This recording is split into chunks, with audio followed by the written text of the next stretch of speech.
Hindi lang tulong pinansyal kundi trabaho ang ibinigay sa mga benepisyaryo ng 4Ps kasunod ng ikinasang job fair sa Dumaguete City. Ayon kay Pangulong Ferdinand R. Marcos Jr., sa pamagitan nito, matitiyak na magtutuloy-tuloy ang pag-angat ng kanilang pamumuhay. Narito ang ulat.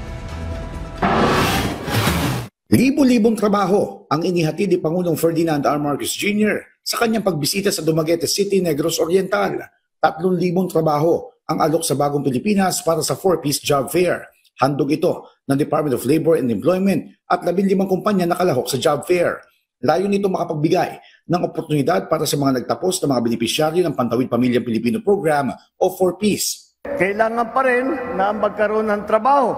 Kailangan pa rin na kahit na para mas magandahin pa ang kanilang kabuhayan, ay kailangan po makahanap ng magandang trabaho. Ito po ay pinagmamatch po natin lahat ng mga aplikante doon sa mga trabaho na bagay sa kanila, na bagay sa kanilang kakayahan. Namahagi rin ang Department of Social Welfare and Development ng tigka 3,000 pisong pinansyal na tulong mula sa Assistance to Individuals in Crisis Situation o AICS upang matulungan ang mga Pilipino na haharap sa iba't ibang krisis, sakuna o kalamidad. Maliwanag naman na yung iba sa ating mga kababayan ay hanggang ngayon ay nangangailangan pa rin ng tulong. Kaya po kami nandito upang ipagpatuloy ang ibinibigay ng DSWD. Tampok din sa programa ang kadiwa ng Pangulo na nag-aalok ng murang pagkain sa mga mamimili gaya ng Bigas 29. Lahat ng mga bilihin ay makikita po ninyo ay mas mura kaysa sa presyuhan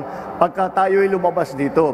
Kaya isa pang bagay yun upang yung mga ibang naghihirap para buuhin ang ipapakain nila para sa kanilang mga pamilya ay kailangan ay mabigyan ng tulong. Sabi ni Pangulong Marcos Jr., ginawang one-stop shop o pinag-isa ang mga programa ng pamahalaan sa isang lugar para hindi na mahirapan sa pagpunta kung saan-saan at maibsan ang pasanin ng ating mga kababayan.